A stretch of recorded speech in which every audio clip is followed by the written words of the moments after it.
Welcome back once again, and following over the U.S.-Iranian crisis and how far has it reached the last time. Of course, the whole world have been very optimistic, hearing that there is a memorandum of understanding and intentions on both sides are turning into a positive route. And earlier we have heard that the U.S. side is claiming that Iran has agreed to the U.S.'s probably asking or stating that there is going to be some inspection over its nuclear sites. In general, that the nuclear activities, the Iranian nuclear activities should be subject to the UAE's inspection, something that the Iranian side have totally denied. But on the other hand, President Donald Trump had said earlier also that there is going to be no naval blockade, or U.S. In particular naval blockade over the Strait of Hormuz, and it's going to be opened to the passage of most of the passing ships and everything, something also that is being denied by the Iranian side. And on another hand, there were also talks, peace talks that were taken in Washington between Israel and Lebanon. Hopefully the whole world is monitoring the situation, and we are crossing our fingers that all those difficulties or misunderstandings or probably reservations on both sides could be resolved. And we're very delighted to be joined in the studio by Dr. Nabil, the international relations expert. Good morning, Dr. Negm. Good morning, Dina, and thanks for having me. It's a real pleasure to have you. The last time we had the pleasure to host you, and I had a real pleasure to talk to you on the breakfast show. You said that very soon there is going to be a reconciliation or probably a ceasefire or an agreement between both sides, but we'll have to wait and see. And it has happened. How exactly do you see President Trump presenting the agreement to the American public now, especially that they are very close to the presidential elections, the round of Mr. Trump is in a is not in a good shape at all, politically, internally or internationally. He's not in a very good shape.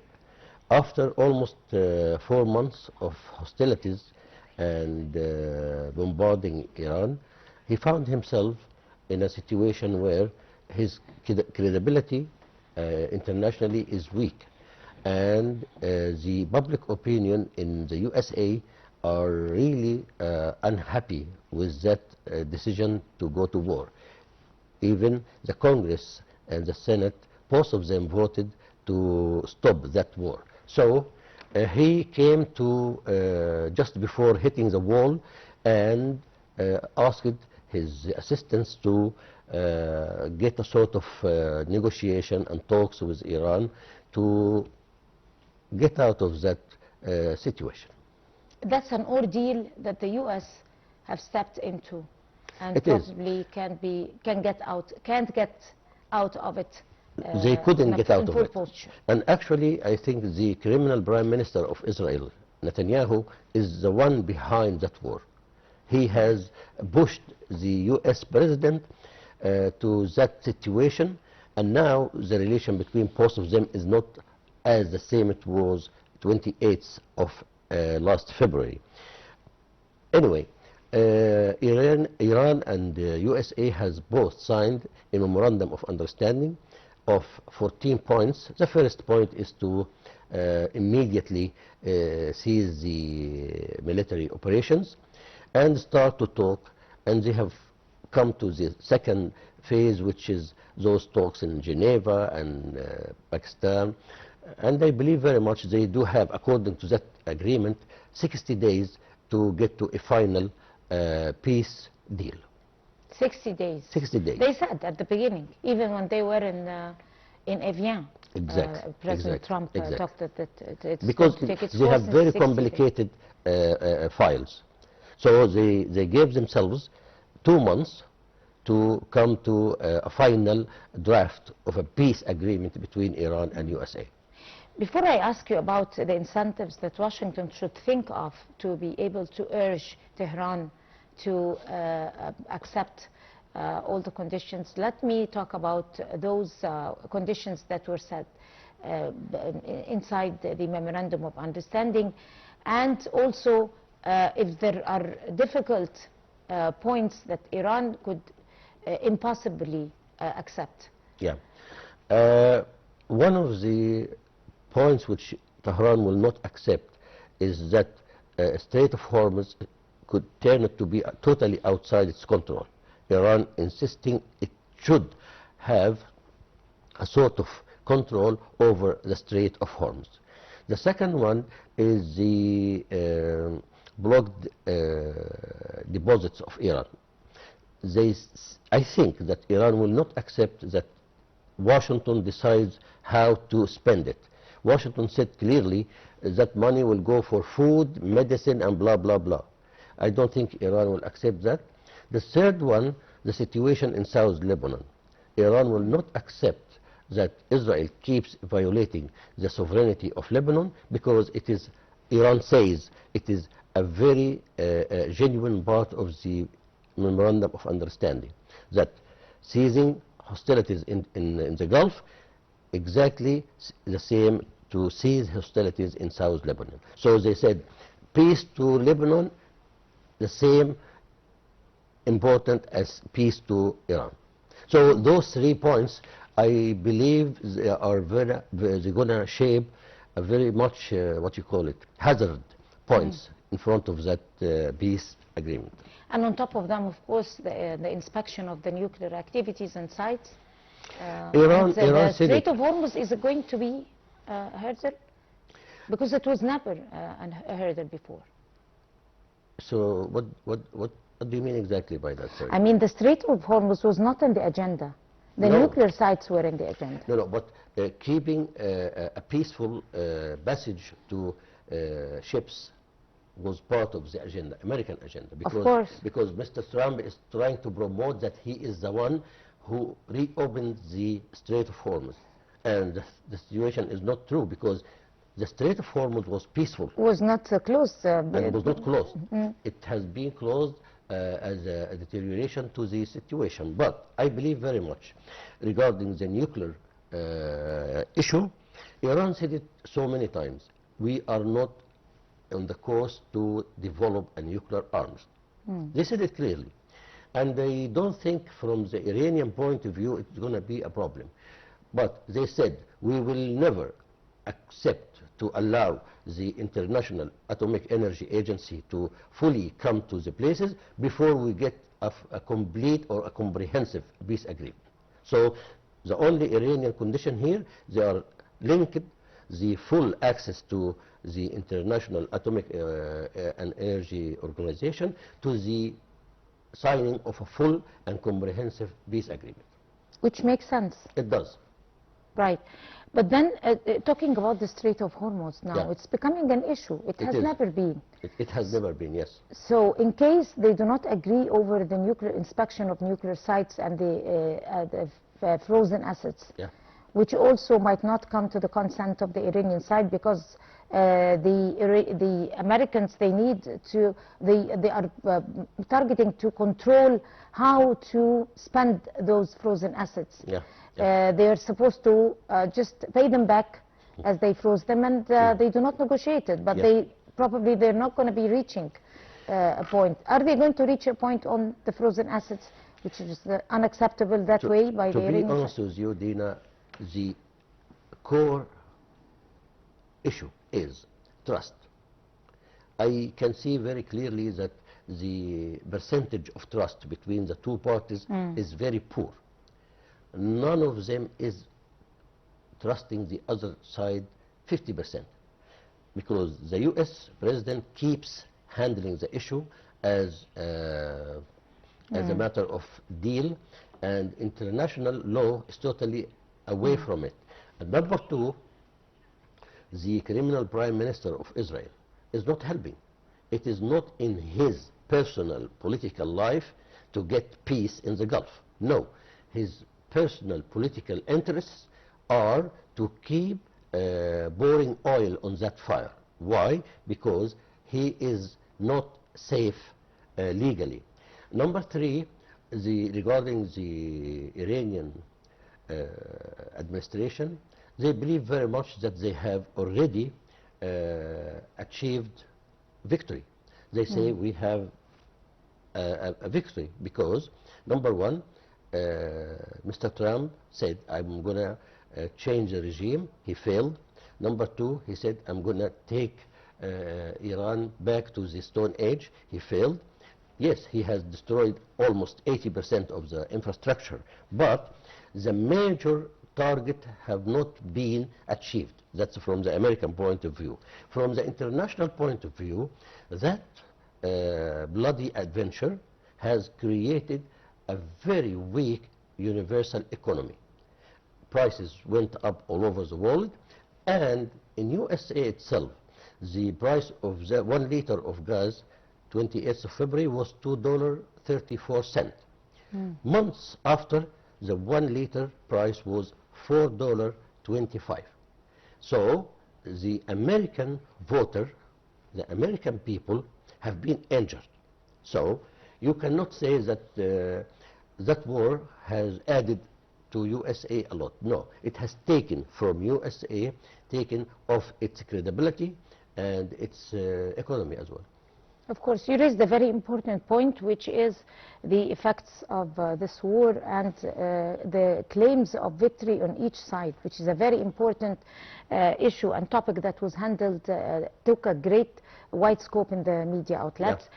But before we get into those details, we're going to go real quick to watch a report reflecting U.S. Secretary of State Marco Rubio, who has refused to offer details when asked what concerns the Gulf leaders may have raised in the meetings, and also in the region. The Iranian parliamentary speaker Mohammad Baqir Qalibaf said that the deal to end the war was not according to pressure.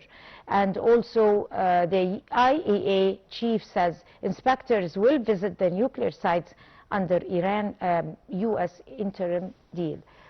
More in the coming report about all those topics. A proposed $300 billion reconstruction fund for Iran is a key provision in the Trump administration's preliminary agreement with Tehran. Jake Sullivan, who served as National Security Advisor to President Joe Biden, said that the fund would be backed by outside investment rather than direct U.S. payments, though he said major questions remain about where the money would come from, calling the whole approach something entirely new. Sullivan explained that the memorandum does not explicitly rule out U.S. participation in the fund. While U.S. President has said American taxpayers would not pay for it, Sullivan said Iran is expecting $300 billion from outside sources and that the United States has committed to helping secure it. The comparison is to the 2015 Iran nuclear agreement known as the JCPOA, or the Joint Comprehensive Plan of Action.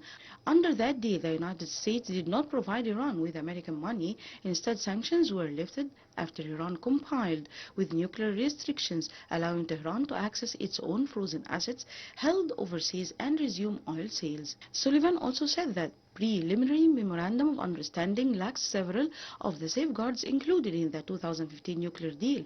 Unlike the 159-page, the JCPOA, he noted, the two-page document does not require Iran to reduce or cap its nuclear activities, allows Tehran to keep its enriched uranium stockpile in the country, and leaves key inspection and verification measures to future negotiations. Under the Obama-era agreement, 97% of Iran's enriched uranium was shipped abroad, and international inspectors were granted extensive access to nuclear facilities.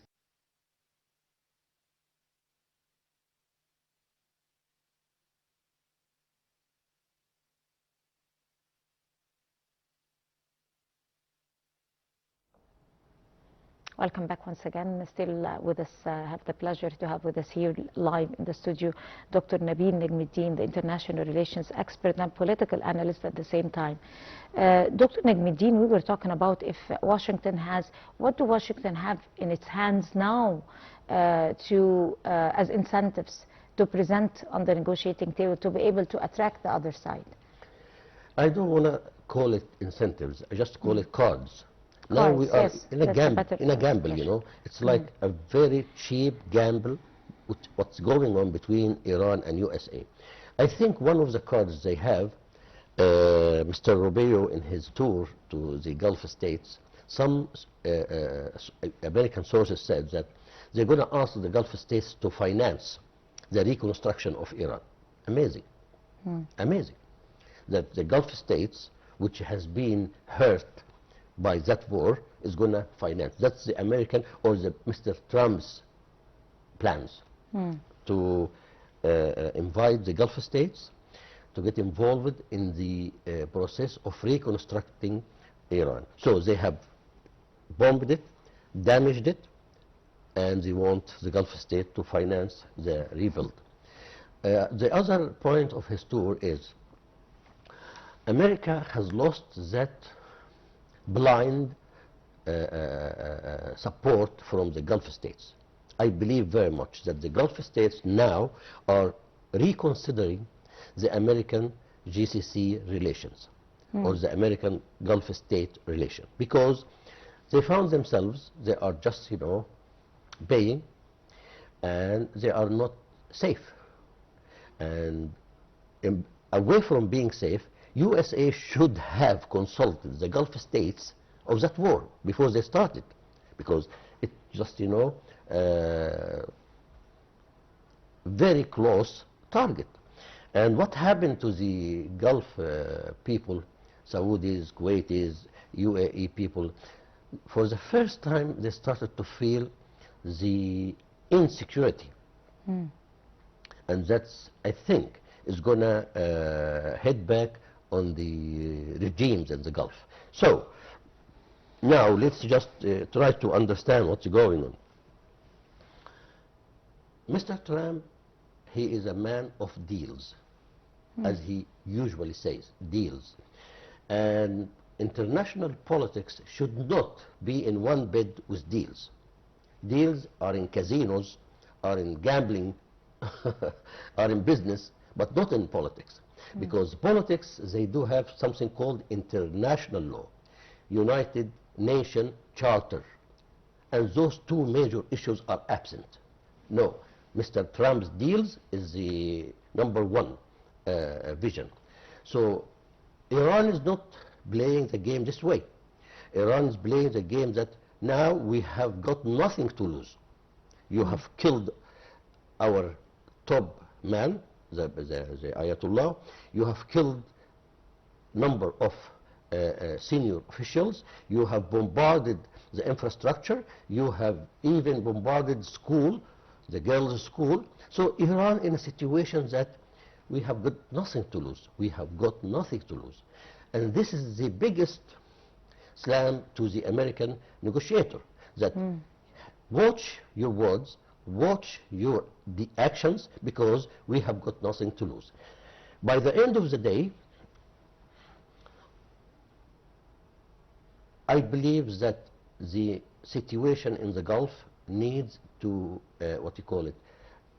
change it. The Iranians are saying Gulf states or the regional states are responsible of keeping the peace and security, not the outsiders. What Iran is saying is not accepted in Tel Aviv or in Washington, but Tel Aviv first. So let's keep our fingers crossed that those 60 days will pass peacefully and will pass positively, and Israel will not play its criminal games to destroy this positive memorandum of understanding. Right. But you raised a very important point, which is waiting for the 60 days and to reach a consensus at the end of the day to to please everybody. From your own point of view, your own assessment as a political analyst and someone who's an expert in international relations, what type of consensus that would please Tel Aviv, and also would please Washington, and at the same time would pay back what happened in Iran? Number one, nothing would please the criminal prime minister and its criminal cabinet. Why? Why? Because let's go back 4 months ago. The criminal prime minister waged that war to make the world forget his war crimes in Gaza. And I'm repeating, this Iran war is not an American war, it is an Israeli war. And he has pushed the US president for that war to get the world forget. And forget what? Almost 55,000 killed, civilian killed, Palestinian killed in Gaza, almost 125,000 injured, destroying 90% of the building in Gaza, about 75 million tons of rebels. So that criminal prime minister wanted the world to forget his crimes.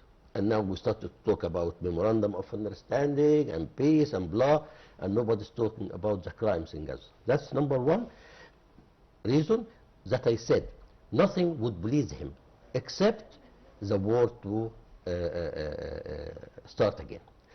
For the American side, what would please Mr. Trump is to get a product to sell it to the American people that I am the one who is protecting your interest. I don't think he will succeed because the last poll in USA, 60% of the Americans are against that war.